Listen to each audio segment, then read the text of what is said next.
বলছি আজকে ওয়াকফ নিয়ে তো একটা আলোচনা হলো, আপনি দুটো প্রসঙ্গ উত্থাপন করেছেন। কেন্দ্রীয় সরকার সংখ্যালঘুদের যা অধিকার সেটা খর্ব করছে এবং রাজ্য সরকার সেটাকে ভোট ব্যাংক হিসেবে কাজে লাগাচ্ছে।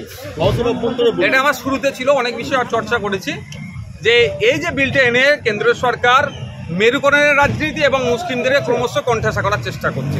আর এই সুযোগ নিয়ে রাজ্য সরকার 2026 ইলেকশনের মাথায় রেখে মুসলিম ভোট ব্যাংকটাকে ধরার চেষ্টা করছে। তার উদাহরণ বুড়ি বুড়ি আছে। জেপিসিতে রাজ্যের পক্ষ থেকে যে দুটো এমপি ছিলেন তাদের উপস্থিতি অনুপস্থিতি দেখলেই বুঝতে পারবেন।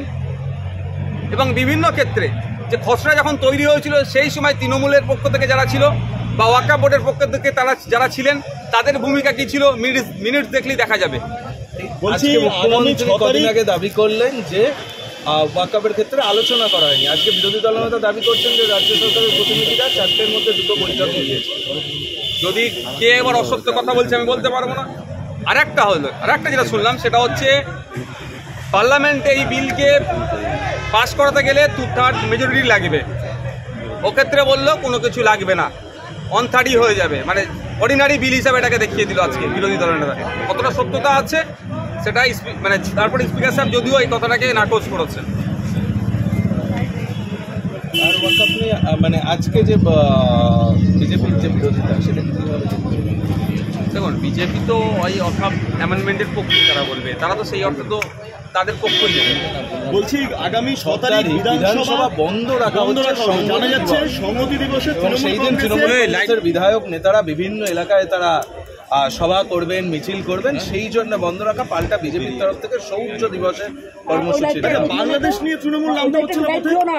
দেখুন, আবার বাংলাদেশ নিয়ে নামবে কি প্যালেস্টাইন নিয়ে নামবে কি ইউক্রেন নিয়ে নামবে, সেটা কি কোন দল নামবে তাদের এখতিয়ারের মধ্যে পড়ছে। 6 তারিখের কথা যদি বলেন, নওশাদ আইনসভায় যদি ওয়াকফ পাস হয়ে যায় পশ্চিমবঙ্গের এই অসাংবিধানিক বিল আইনসভায় পাস হওয়ার কোনো জায়গাই নাই। বিভিন্ন আর্টিকেল আপনি দেখবেন এটাকে যেভাবে আর্টিকেলকে যেমন ভায়োলেট করেছে এবং প্রিন্সিপাল অ্যাক্ট 1995 যেটা আছে সেটাকেও অনেক অমিট করেছে। এটা কোনোভাবেই পাস হওয়ার নয়। তারপরেও যদি বলছি, চ্যালেঞ্জ দিয়ে রাখলাম, যদি অনৈতিকভাবে এই সাসপেন্ড করে বিগত দিনে যেটা দেখি যদি বিল পাস করায় নওশাদ সিদ্দিকী সুপ্রিম কোর্টে মামলা করবে এই বিলের বিরুদ্ধে। নওশাদ সিদ্দিকী ভয়ঙ্কর অভিযোগ করেছেন। একটু আগে তিনি বলছেন তিনি 42 দিন জেলে ছিলেন, এমন প্রচুর ঘটনা ঘটেছে। জেলের অভ্যন্তরে মহিলারা প্রেগনেন্ট হয়ে যাচ্ছেন, মহিলাদের ধর্ষণ করা হচ্ছে জেলের অভ্যন্তরে, এই অভিযোগ। এবং আজকে নওশাদ সিদ্দিকী প্রায় একই প্রসঙ্গ উত্থাপন করেছিলেন, বিধানসভার অভ্যন্তরে কারামুক্তি করেছেন, খতিয়ে দেখছি। আপনি কি বলবেন একজন মহিলা হিসাবে? দেখুন, শুধু জেলের ভেতরে মহিলারা যে প্রেগনেন্ট এটা তো 2 মাস আগেই আপনাদের সংবাদ মাধ্যমে বেরিয়েছে।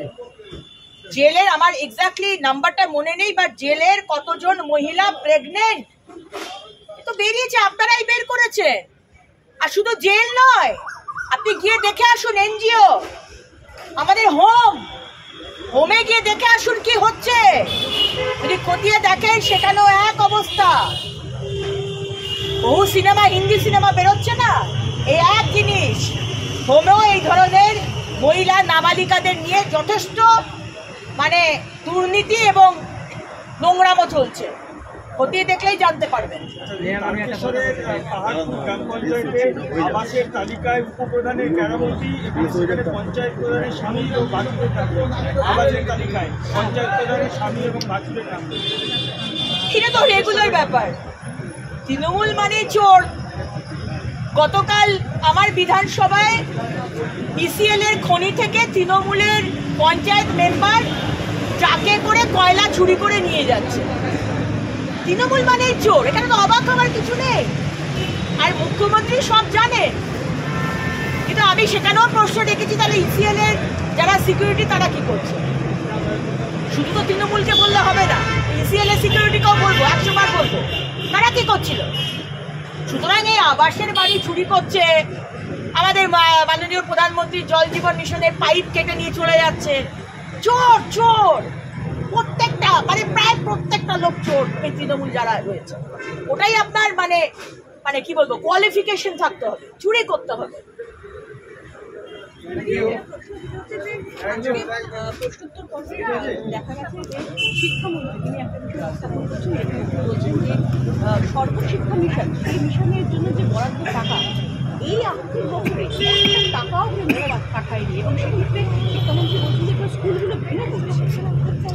দেখুন, আমাদের শিক্ষামন্ত্রী যেটা বলেছেন ওটা আমি বলতে পারবো না, সেখানে সেই সময় ছিলাম না, আর এই বিষয়টা আমার কাছে জানা নেই।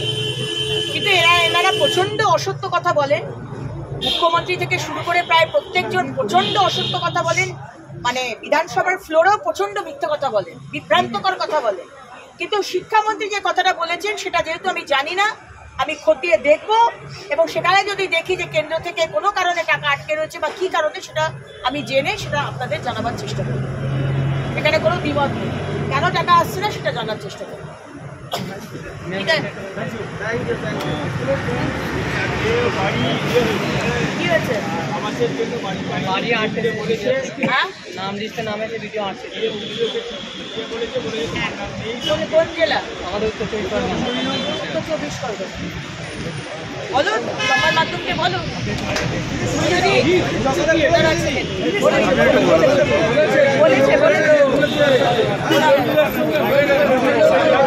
এটা মুখ্যমন্ত্রীর তুষ্টিকরণের রাজনীতি। 6 ডিসেম্বর কি হয়েছিল আমরা সবাই জানি, সেই কারণে ছুটি দিয়েছে। কেন ছুটি দিয়েছেন, আর কেন ছুটি দিয়েছেন তার উত্তর দিলেন না কেন? সম্মানীয় অধ্যক্ষ মহোদয়, কেন উত্তর দিতে পারলেন না? খেলা হবে, খেলা হবে, হ্যাঁ খেলা হবে দিবস 1946 সালের 16ই August, the great Calcutta killing. 16ই আগস্ট আপনি করলেন খেলা হবে দিবস। আর কত নিচে নামবেন মুখ্যমন্ত্রী, আর কত তুষ্টিকরণ করবেন? আমরা এগুলো সহ্য করব না। পশ্চিমবঙ্গের হিন্দু এক হও, এখনো সময় আছে, পশ্চিমবঙ্গের হিন্দু এক হও। বলছি, আপনারা 6 তারিখে রাম মন্দির যেতেন বিরোধী দলনেতার সঙ্গে, সেইটা বাতিল করলেন বাংলাদেশ কাণ্ডকে সামনে রেখে, কিন্তু এখানে সংহতি দিবস পালনের জন্য তৃণমূল কংগ্রেসের যে প্রোগ্রাম তার জন্য বিধানসভা বন্ধ করছে। বাংলাদেশ নিয়ে তৃণমূল কংগ্রেস কিন্তু রাস্তা রেখে গেল না একবারও। তুষ্টিকরণের রাজনীতি। মাননীয় মুখ্যমন্ত্রীর সাংসদ যখন বলে যে যেখানে নামাজ পড়বে সেটাই হয়ে যাবে ওয়াকফ বোর্ডের সম্পত্তি, বারে বা বারে বা কালীঘাট মন্দিরও তো দুদিন বাদে বলবেন সিদ্দিকুল্লাহ চৌধুরী মহাশয়, আপনারা বলবেন দুদিন বাদে কালীঘাটের মন্দিরও ওয়াকফ প্রপার্টি। আপনারা অলরেডি বলতে শুরু করেছেন রাজভবন ওয়াকফ প্রপার্টি। মানে সারা দক্ষিণ কলকাতা, সারা পশ্চিমবঙ্গ আমাদের জমি, হিন্দুদের জমি ওয়াকফ বোর্ড চাইলে নিয়ে নেবে। আমাদের মানে ওবিসিতে আমাদের হিন্দুদেরকে বঞ্চিত করেছেন, বিএসএফ কে জমি দিচ্ছেন না, বর্ডার খোলা, রোজ টেররিস্টরা ঢুকছে, আধার কার্ড ভোটার কার্ড বানিয়ে দিচ্ছেন, আমাদের কোনো সুরক্ষা নেই। আর এরপর আমাদের জমিগুলো ওয়াকফ বোর্ডের নাম করে দিয়ে দেবে।